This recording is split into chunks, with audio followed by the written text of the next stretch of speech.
Hello everyone, and welcome back for another RGB RPG's DM Prep Guide. Today we're going to be looking at Session 4 of our Candlekeep Mysteries playthrough, and as always there are going to be a lot of spoilers ahead for that adventure, so if you are a player or plan on being a player in Candlekeep, please go ahead and click away. But if you are a DM that would like some insight into how another DM may prep for this, go ahead and stick around. So, last session the players managed to escape from Baldur's Gate with some help from the Amber Dunes and meeting up with a new friend, Pickles, or Jar of Pickles, as he is known to others, to most people. A Tabaxi rogue who just so happened to be in possession of a ship, which he may or may not have accidentally stolen from Candlekeep. So, in exchange for the players putting in a good word for him and trying to get Candlekeep to forgive him for stealing their boat, he is going to help them get back. So, we left the session just as they were about to barrel into a storm. So that was last session, and so today we are going to, of course, go over the characters, and we got some good information on the characters now. We're really starting to flesh them out and get to know who they are and what their motivations are. We're going to check out our strong start and, of course, go over all the key points for the session. We do have some new interesting NPCs that are going to be introduced today, and we also have a potential fantastic location, although I am going to kind of wing that one if it becomes necessary, based on how the storm goes. If they do end up crashing the ship on the coast, they are going to be in a bit of a cove that gets attacked by harpies, but we'll get to that in a moment. We have some interesting new enemies coming in today. A ooze from Fizzbands we're going to be messing around with a bit today. We'll go over our sounds, and then we will go over the item that they will get as a reward for completing Mazfrost's Mighty Digressions. So, the main, the first character arc that we're going to get into a little bit is going to be Alistair's. They have an interest in the Drow and discovering more about them, and they also have a desire to visit a Drow city one day. Obviously, that is something that will be very difficult until later levels, but we want to start hinting at the possibility of it now, and also at the fact that they can travel vast distances with this library as a hub. So, we're going to have Great Reader London Flattergast give Alistair a note saying that Flattergast may have a friend up in Silvery Moon that might be able to help Alistair discover their origins and learn a little bit more about it. He will caution Alistair against trying to get to a city right away, but he will tell Alistair that they can certainly ask around and that there are lots of people in Silvery Moon that have good information on that, being so close to Mental Barrington.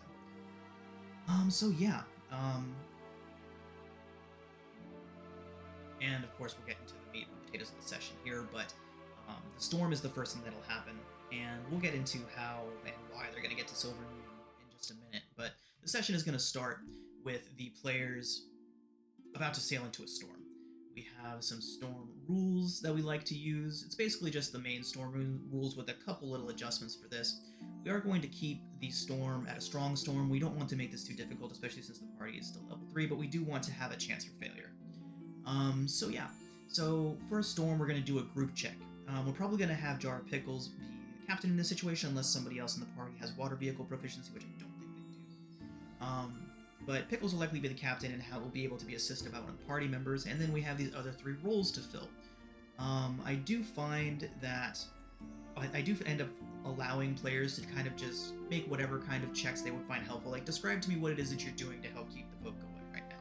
And allowing them to narrate that, and then, especially anyone that doesn't get one of these 3 jobs, allow them checks so that they can also participate in the storm check.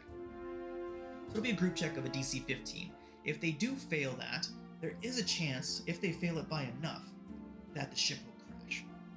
The more likely situation is that the storm will simply be in the storm for longer and have to make more checks to avoid crashing. But if the check is failed by a large enough margin, I'll say by 7 or 8, under 15 or more. So if the average is 8, 7 or 8 or anything like that, that will result in the ship crashing. So, if that happens, they'll be crashed up on the Sword Coast, and they will have to deal with a flock of harpies that will try to attack them as they recover and either rest or try to leave the crash site. So we have all that right here, and we have a map for that potential encounter as well as, of course, the ship itself. And back to that in just a moment. But here's the coast wreck. If things do go south for them in too big a way, this is the encounter they have to deal with. These harpies here are from Guildmaster's Guide to Ravnica, or I'm sorry, it's Myth Goddesses of Theros, and they're not too dangerous. These are the ones that they have to worry about. So if they crash, they do have this encounter to deal with, but if they do manage to get all the way through the storm and they succeed on all of their checks, just before the storm clears, a rogue wave is going to come and hit the ship and wash up a pair of giant octopuses onto the ship. So we can get some combat in there, because I do have a lot of players in this game that really enjoy the combat, and this session has a potential for being a very low session, so I'm going to throw something at them if they succeed or fail on this storm check. Now, when they actually get to Candlekeep, they will have to try and figure out a way among themselves how they're going to introduce Jar of Pickles to try and get him forgiven by the Avowed of Candlekeep. I'm going to let them kind of control the narrative on that one. I'm going to let them come up with whatever idea that they want to present Pickles and to get his name cleared with the Avowed, and then I will improvise from there on how exactly that works out, who they talk to, all that kind of stuff. We have all kinds of names and stuff in the book back there to flip through, depending on how and who they try to approach about Pickles. But yeah, after that, and after they've given word of what happened in Baldur's Gate, their interaction with the Amber Dunes, Candlekeep is going to be very impressed. The Avowed and the Great Readers who hear about this will be very impressed that the party was able to come to such a mutually beneficial outcome to that, to where the party has potential allies with the Amber Dunes, and they'll be able to help them resurrect a Lamia if they can convince Candlekeep, which should not be hard to do, to allow them to buy the books back and get some money to the Amber Dunes. They can resurrect their Lamia patron, and then Candlekeep and the party have a powerful ally that is indebted to them. So, excellent outcome for that. The Avowed and the Great Readers are going to be very excited, and as a reward for that, they are going to gift the party with both a private study area and Vistandia's extra dimensional mansion that is attached to that study area. This will be a nice little Easter egg for players that have run through the first adventure. We did start at Adventure 2 on this because I had several players that had played the first adventure. So this will be a nice little Easter egg for them. They'll get a chance to look through that and see some familiar NPCs, see some familiar locations. And then, of course, they have this place, which I'm actually going to allow them to completely remodel and remake. They can move furniture around, they can do what they want to. Kind of like a wish list of what you want where and whatnot, and we can go into the map editor and adjust this for them in whatever way they'd like. So this is kind of like their home base, and they'll be able to customize it as a reward for their success. They'll be gifted this whole extra dimensional mansion and a private study here. We'll have the Avowed, the books will be stocked with books that the players are interested in. The Avowed will have done what they could to do that. Of course, not everything will be directly towards player interest, but the Avowed definitely took some steps to try and get that to their liking. So yeah, so once they introduce Pickles and get all of that done, see their mansion, I'm really not expecting this session to go a whole lot longer than that. With 6 players, that is a lot of potential RP experience. We have a guest appearance from session 1 as well. The Furbolg that they hit with the King Watsit, he's going to come looking for them, and he's going to be very grateful that they did that, because the King Watsit turned out to be fantastic fertilizer for his garden, and he is now looking into ways to produce them himself so that he can use them indefinitely as fertilizer. A little bit dark, you know, he kind of wants to make these things and then use them as fertilizer, but we'll see how the party reacts to that and how he might end up using them in different ways. So yeah, now if we do get through all of that, the exploration of their mansion, the clearing of Pickle's name, we get through all of that, we're going to introduce the Book of the Raven, which is Adventure 3 in Candlekeep Mysteries. I've got to be honest, I was not thrilled with the way that this adventure was presented. I understand that it's a series of one-shots and they're not supposed to be interconnected, but this one made it especially difficult for me, at least, because there was a lot of very specific geography on the map, on the handout that was on there, and I found it very difficult to match that up to anywhere specific on any Faerun maps that I can show the players and say, that's where we're going. But I just decided to kind of toss it wherever I wanted to after that, and I decided with Silvery Moon, because it is close to Menzoberranzan, and we have a player who is very interested in Renzo Berenzan. Alistair, their backstory is one of the most fleshed out, and I usually like to go with that first as far as exploring character arcs. Go with the characters that really have a extensive amount of lore and information on their backstories for me. So, Book of the Raven is going to take them towards Silvery Moon. I'm going to say that the location is going to be just north of there, and the players are going to have to ask around to find out that information. But basically, if it seems like the players are getting bored with the roleplay interaction in Candlekeep, they are going to find a raven sitting on top of a book, pecking away at it, trying to get their attention. And if they ignore it, it'll come back. If they ignore it again, it'll come back until they finally open the book and find a treasure map inside of it.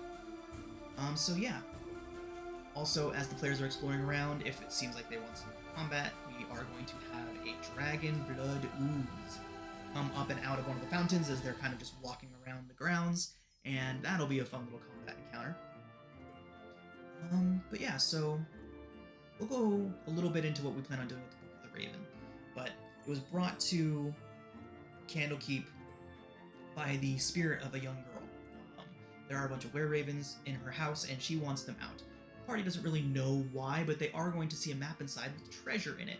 And if they bring that up to Sprig or any of the other Avowed, they will comment on how very interesting it is that it found its way all the way from Silvery Moon to here, and that it has a treasure map in it.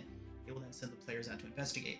This is how the players will discover that they have a very reliable means of long-distance travel throughout Faerun, very similar to the teleportation circles in Storm King's Thunder. Candlekeep also has access to a network of these that lead to almost every major location in the Sword Coast and in just Faerun in general. So we'll really be able to just jump around all over the Faerun map. We have this wonderful map that we're going to be using now. But yeah, so I love this map. It's one of my favorites, and I'm really going to be trying to get them around all over the place on here. But we're going to be heading up to Silvery Moon, and just north of there is where we're going to place Witchway, and from there they get to follow that map to Chalet Brantifex. I do intend to flesh out those locations on the map, this map in particular. See what I mean? I mean, this is just a pet peeve of mine, but when I see geography like this, and as a player, when I see something like that, I try to match that to something on the map. And as a DM, I just like to have that consistency there, and I could not find any river systems on this map that look like this one. Made placing this difficult, but again, when I just decided, okay, screw it, I'm just going to place it where I want to, and then placing it here, so we can be close to Menzo Berenzan, so that Alistair can ask some questions of the people in the area, especially at Silvery Moon. So, moving on to our NPCs. We have, of course, Jar Pickles is still going to be with the party. We went over him last prep guide, and now we have Kravis Unwilm. We went over him last time as well, but he is going to be the first. Is this guy a big bad? Question mark that the party is going to get. He is obviously an underling of the big bad, who we have not even written yet, because I really want to see what the party does and what they rebel against, and what the party wants in an enemy, in a big bad. And when we get to that, we'll see who Kravis works for. We're also going to start hinting at London Flattergast. He is a great reader, of course, specialty in magic, the weave, and magic items, and those things. So I figured he'd be a good one to have the party really look up to and want to impress. They're going to start getting hints at him today. We have Sprig, and then we have Aristina Silverhand. This is who London is going to recommend that Alistair speak to up in Silvery Moon. A specialist in the Drow. Aristina is one of the daughters of Illustrial Silverhand, and one of the many daughters. And Aristina has met Drizzt, and knows firsthand that not all Drow are evil, and that they all have the potentiality for good in them, just as any other being does. So Aristina is not too fleshed out yet. I don't expect to get to her today, but if we do, she's there if we need her. We have Dennis, the Furball Gardener, who talked about them earlier. Corvala is likely not going to be necessary anymore, so we can take her out of here. Of course, we do copy and save all of these, so there is going to be plenty of info. No new fantastic locations. We do have the potential harpies. Let's add this in there. We didn't do this yet. Giant octopus.